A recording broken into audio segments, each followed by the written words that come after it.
You might be thinking, what is an NFT? Well, I got some answers for you. You're really curious? Yeah, I'm also into NFTs, guys. That's right. It's true. It happened. I'm into newts, frogs, and toads. That's right. Look at these good boys. Good girls. Good guys or girls? I don't know. Are frogs like that? That's what Jurassic Park told me, right? Yeah, I'm into NFTs. I love NFTs. I know all about NFTs. Nightmares, failure, and trauma. Yes, I relate to this a little too much. I don't like it. I'm closing it. Yeah, I'm also into these NFTs. Non-fuckwithable tapes. Yeah, how you gonna get in there? Look at it. It's locked down. It's impossible to get into a VHS. I wonder how many people actually know what a VHS is anymore. It must be a very small amount of people now, like compared to the rest of the world and just that technology. I wonder. I'm curious. Yeah, you know what? I even got an NFT. New farming tractor. Yeah, brother. Or, I love NFTs. Nice fit, Tom. Uh-oh, guys. I gotta close that tab real fast. So, as a common person who is very not rich, there are cryptocurrencies and all these new emerging things that everyone uses buzzwords for. I've been around for long enough where I could see 3D glasses and 3D TVs where you don't even need the glasses at home. I've seen all kinds of tech gimmicks since I've been alive, and I'm not super old, but I'm getting there, and I definitely feel the cold in my bones. So, you know, it's not like I'm the surprise chicken, but you know, we don't need to talk about that so much. I mean, I'm old. I'm getting old. I'm like 30. So when I see things like this, I'm not sure if I'm approaching the age where it's just getting to the point where I don't understand, and maybe like I shouldn't understand because I'm getting old. And when I talk to people, you know, they're just like, "Hey, old man, just mind your business. Go in the corner and we're going to trade some NFTs." And I just don't understand. But according to Wikipedia, the best place where you can go and actually just copy all of your homework. Non-fungible token is a unique and non-interchangeable unit of data that's stored on the blockchain, a form of digital ledger. Now, if you're anything like me, you sit there and you say a digital ledger sounds really bad, because you're not sure how it's regulated. And that's my big thing with this, is that it's not regulated. We'll get into it a little bit later, but yeah, the internet says you are the only one that owns this as part of a digital ledger. NFTs can be associated with reproducible digital files such as photos, videos, and audio. Like an NFT could be a viral moment, right? Issued by the person who's, you know, like the Bad Luck Brian guy could have his own NFT of Bad Luck Brian. Look at me, I'll sell this NFT on the blockchain and I have a digital ledger of it. And someone finds worth in that somehow. NFTs use a digital ledger to provide a public certificate of authenticity or ownership, but do not restrict the sharing or copying of the files. The lack of interchangeability distinguishes NFTs from blockchain cryptocurrencies. So, the fungibility, I guess, is it's a term for the lack of interchangeability, where it is one of one or one of 10 on this blockchain or whatever, right? And it tells you, like, this is the NFT. This is my non-fungible token. It's not a toad, unfortunately, like we talked about. And as you can see, the very first thing in this article, NFTs have drawn criticism with respect to the energy cost and carbon footprint that's associated with validating these blockchain transactions, and their use in art scams. Further criticism comes from challenges the usefulness of establishing proof of ownership in an often extra-legal, unregulated market. Now, have you ever watched, like, there's a Netflix documentary about the painting that Da Vinci had, that they think is a Da Vinci, and like the art people kind of argue about it, and they were going to have it on display, but then COVID happened. Anyway, so little bit of a tangent there, but in that documentary I was watching, it was really interesting because apparently there's so much value in art that is unregulated and like used definitely as a shady way to have value. And they're like ports all over in Europe that just have all these pricey art just kind of locked away. And it's almost like I don't know if it's a way to get around taxes, right? But it's like, you know, one of the best ways to hide money and stuff. So people are saying that this could be extra legal in some kind of way. And there's a lot of criticism out there, which is valid because it's not regulated, right? You don't have like the SEC telling you, like, you know, you can only have, you know, insurance on this. If someone, you know, whatever, FDIC regulated, it's not traded, there's no influence, there's no, hey everyone, buy this cryptocurrency or buy my NFT, and then you build up a bunch of hype for something, the price shoots way up, and you sell it to someone, like one person, who then kind of gets scammed because afterwards people realize, hey, it's not worth a lot, and it might just kind of pop. But again, maybe I'm just old, maybe I don't quite understand why this is so good, but what it does, you know, and that's fine. It can just exist in its own way. It can exist out there for whoever wants to get an NFT. My mom can get an NFT, your mom can get an NFT. There's a joke in there about your mom, but I'm not going to make it. But what I did want to say is that it's starting to go into other avenues of digital media that I'm not really happy with in terms to like video games and stuff like that, where because of this digital ledger, you know, video game companies who are trying to raise the price of their stock for shareholders say, hey, we have a digital thing, maybe we can make a digital ledger. We are the people that control the game. Maybe we could say this is the one of one item.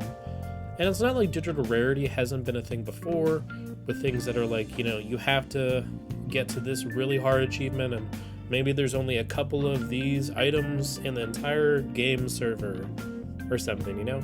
Digital scarcity is its own thing. It is its own problem because it kind of takes away from like the reason why you want to play games. Like, yeah, sure, there's a couple things out there, but because of, you know, how bad people want them, they're probably going to try to cheat to get them or hack it. And then it's like, you know, even for Team Fortress 2 back in the day. Let's look this up. Hold on. Team Fortress 2 rare hats. I mean, if we look up stuff like this, you know, it's like, I remember people would try to get their Steam hats or their Steam things, like, you know, there would only be some of these hats in the workshop ever, like, you know, just a couple times. And, you know, it's like they became really, really popular because for Team Fortress 2, you know, that was the only way you could get it. The only way you could get that hat was to, you know, there was only a couple of them, and maybe you could trade it with someone. And then people try to hack each other's Steam accounts and try to get in there and be like, hey, I want this game, or I want this hat in the game. I want it as a status symbol. And people are concerned that, you know, for things like that, if NFTs actually come into like, you know, something in the game. But, you know, when I look at here, technological, you know, NFTs can be used to represent in-game assets such as digital plots of land. There's the whole Facebook thing with like the metaverse where, you know, it's saying like if there's a VR world, maybe there can be like a virtual world where you can buy virtual real estate, because let's be honest, at this point, if you don't have real estate, you're not going to be able to afford it. Thank you, Hellscape. And, you know, it says right here that Valve straight up banned this for Steam because they don't want it. And we'll get in some of the articles about how video game companies have tried immediately to take something that I like and destroy it. So, as you can see here by this very confusing image, Ubisoft tried to make their own kind of cryptocurrency that's supposed to be like energy efficient called Quartz.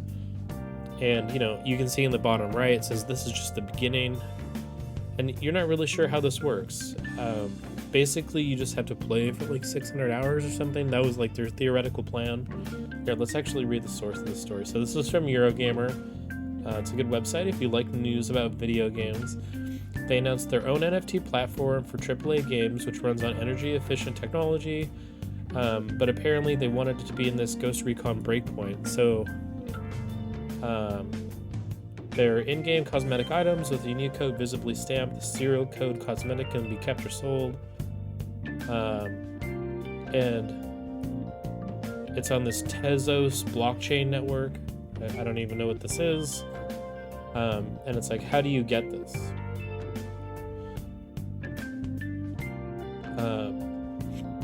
But anyway, so Ubisoft put this video up on their YouTube channel, right? And they were like, hey guys, guess what? NFTs are here. You can play our games and kind of run on like a little hamster wheel, and then your energy will generate this NFT. But I think that it was supposed to be like 600 hours of playtime or something could get you like this helmet.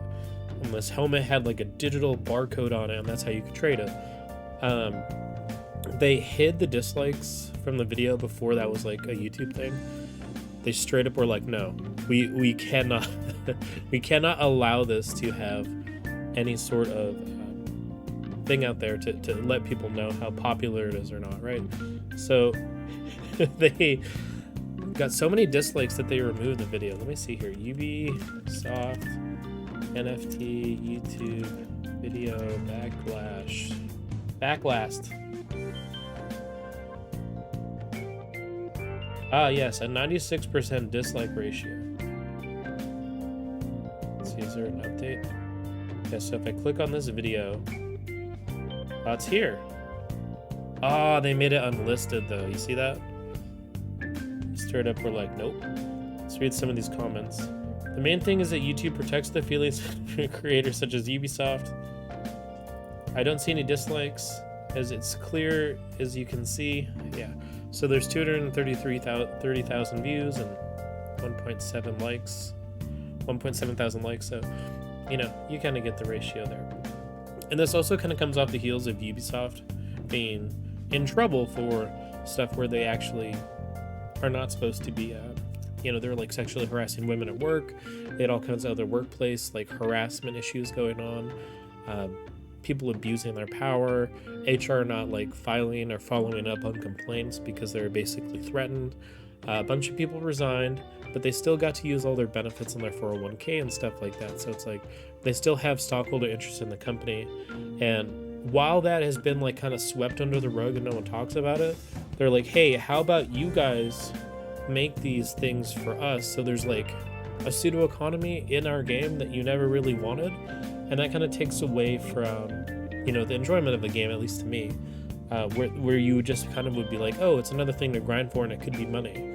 Like, what is that future? Are we all just like running on a hamster wheel for NFTs? You know, I think that if it was introduced or discussed in a different kind of way, that actually was more informative. But I mean, this thing is awful to communicate, so whatever, right?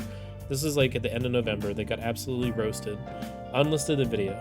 So yeah, like it says here, Valve straight up, this is from The Verge, Valve blocks the blockchain and trading, right? But apparently the Epic Store is trying to make it work because, you know, imagine if imagine if NFTs could be used in Fortnite. I'm sure that someone would pay a lot of money, because why wouldn't they?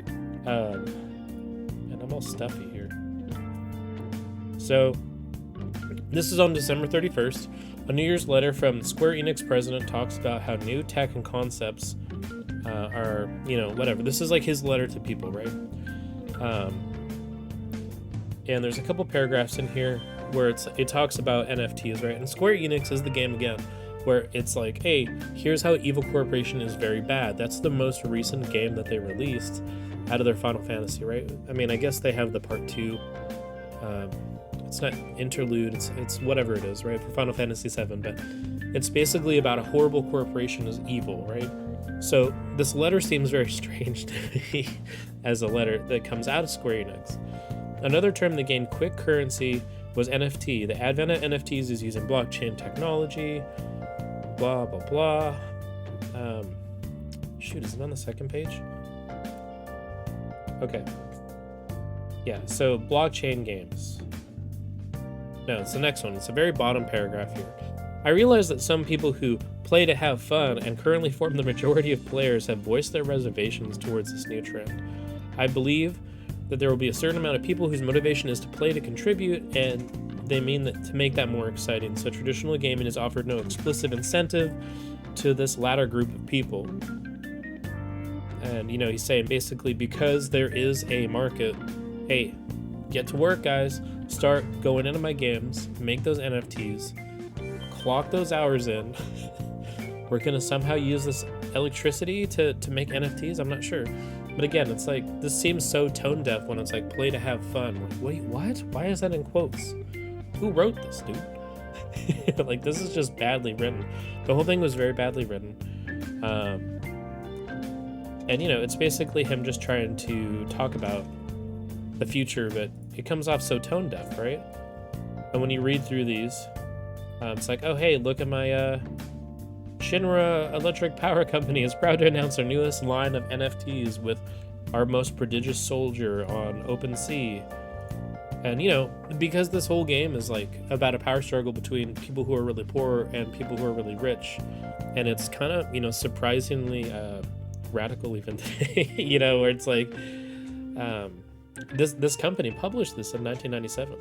And, you know, this is not the actual quote from the video game, right? But this entire thing is, you know, he's saying that the planet's dying and he can hear it screaming, right? And these things are not good for the environment, right? Straight up, not good for the environment because they use all this electricity. And these, you know, this planet's dying and these crypto effers are trying to get us to burn out half the rainforest for damn JPEG. Yeah, Barrett's, you know, a man of his convictions and understandable. Clown post. Look, I will be your NFT girlfriend. You can't touch me or interact with me in real life, but if you pay me enough money, you can go around telling people I'm yours. You can also apply that to me. I can be your NFT content creator that you personally know if you want to just give me some money. If you pay me enough. I don't know if that's actually how it works. But anyway, you know, that seems like it's obviously ridiculous. But when you look at the stock prices here on their, you know, ticker, when I go to the 1 month, I actually get a chart. What happened here? It was just working. Okay, so right, we can see in December it's kind of tanking towards the end. So we're at 55 and we're going down to like 51. So then he makes his thing here, right? So it's at 51 and then it goes up to $54. It's kind of leveled out again. But, you know, this shows you that the people who are interested in Square Enix, the actual people who put stock into the company are like, hey, that guy's got ideas. Let's invest. While we're all just screaming, no, please, God, no, why, lot, no, just like The Office. So that's Market Watch there. Something else that was just disturbing, you know, was Stan Lee. People still use his Twitter account to kind of throw stuff out there. Right? He's been dead for a long time. But this one here says, Stan was one step ahead of the curve. To honor his innovative spirit, his first Indian hero, Chakra the Invincible, debuts as its own NFT. So then Dictionary.com replied to that and said, the verb defile was first recorded in 1275 to 1325 and comes from the Old French word defouler, which means to trample on or violate. And as you can see, they are definitely still just using his Twitter account after he dies, which I guess is weird. It's weird to think of someone as like their own brand, but you know, these NFTs are just, it could be whatever. Who knows who's even making this? I mean, it seems like it's his official team, but like, you know, they're working with Shockreverse? Like, you know, who are they working with in the background? Is Marvel really getting into cryptocurrency? Is it just Stanley's family? Is it another company? It's all unregulated, and whoever's actually looking at that, you know, it's just on this OpenSea, this .io platform, whatever this IO thing is. But I don't know enough of that, so. And, you know, this is sad and depressing, but this is kind of just the current state of where everyone's at with NFTs. So Nibelian here is an excellent Twitter account to follow. So this is a game of you know, Castlevania is a game that I really want to play. It's an old game. It's 35 years old, I believe. And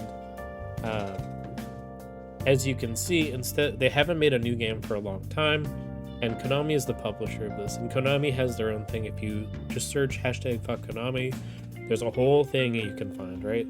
And it's all this stuff about how they're the worst with Metal Gear, they're the worst with all their other IPs that they just basically hold on to, like with, you know, an iron grip. They won't sell it to people. Silent Hill. What's going on with Silent Hill? Please, Konami. But you know, it's something where there was a new excitement around this 35th anniversary. We're like, wow, that's a really old video game series. What are you gonna do, Capcom? And they're like, hey, we heard you guys. NFTs. And we're like, no. So, you know, there are NFTs on sale. I don't know who's buying them because they kind of look dumb. Like, why would you want to just own Japanese version of an NFT from the artwork of the first game? Okay. And like, I guess like maybe that has inherent value in some capacity, but like, you know, we just want to play games. Just let us play the games, please. Please, Konami. So that's the replies, as you can see. This is a famous quote from Symphony of the Night. Dracula saying, you know, what is a human? Right? But now he's saying, what is an NFT? A miserable little pile of money laundering. People obviously don't like it.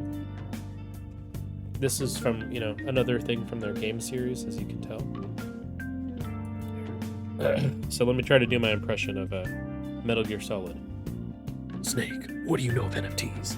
They're being used by the enemy. You need to find their server room and send me all of their apes. This is your mission. Dun, dun, dun, dun, dun, dun, dun. Yeah, there we go. That's my impression of Metal Gear. But you know, it's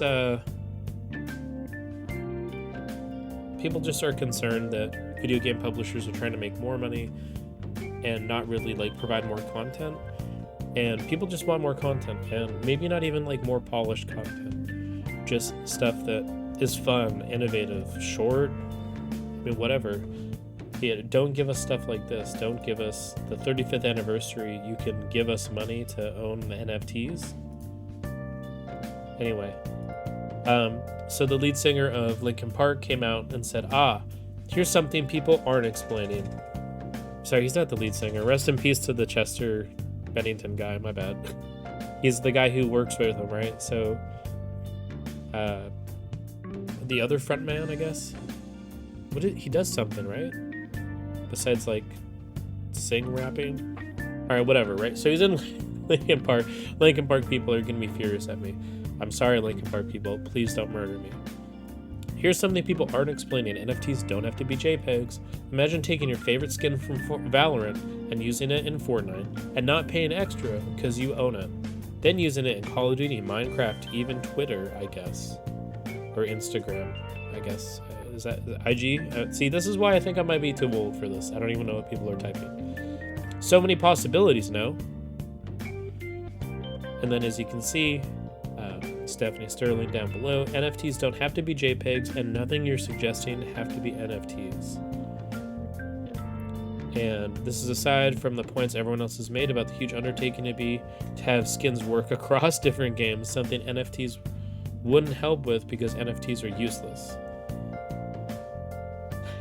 So, absolutely slam dunked and ratioed. And as you can see, a lot of the other people in here are just, they're not happy as well. So, you know, as you can see, Ubisoft has appeared to sold a grand total of 15 NFTs. So, you know, apparently there's $1,755 according to their data mining of this.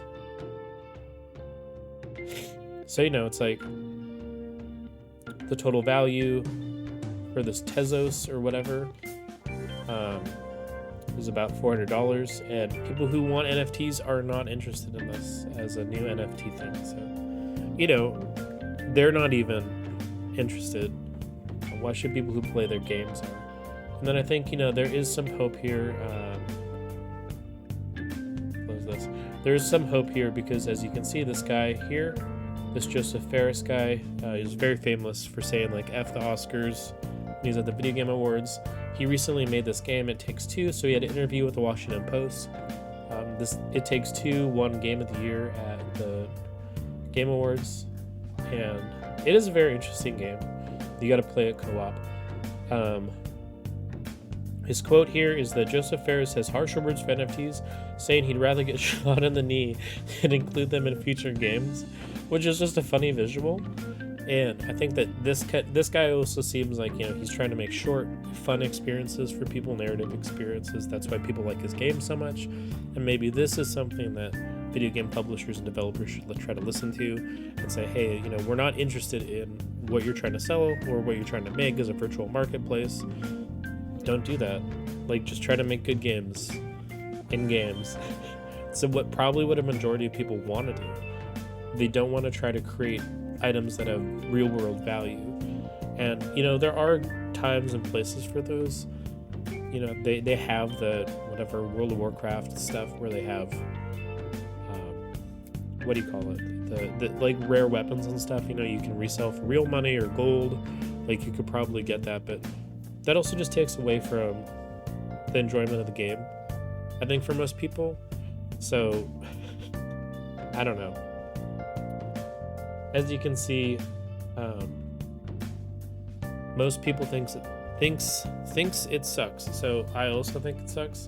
I don't want to see it happening anymore, and I'm getting sick of it because it seems like every time I try to look at the game publishers that I want to support that are AAA, their massive costs for whatever reason are just so much that they're like, we need to try to get more funding from venture capitals. There's a guy in our boardroom or something that's asking about how can you incorporate NFTs in your game, and here's how I know. We shouldn't care about that voice.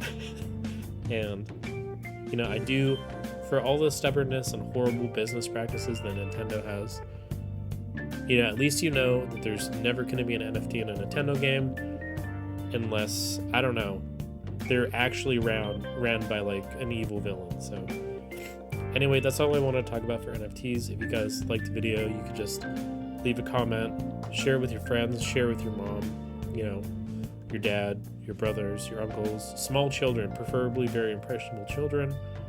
I will talk to you guys another time. This is Chris Wangless. I'm out of here. And I hope that maybe you learned something about NFTs and why they shouldn't be in video games. They're bad for the environment, and they're distracting people from making content that actually is good, fun, and maybe they should try to focus on different ways to innovate. I'll see you guys next time. Bye.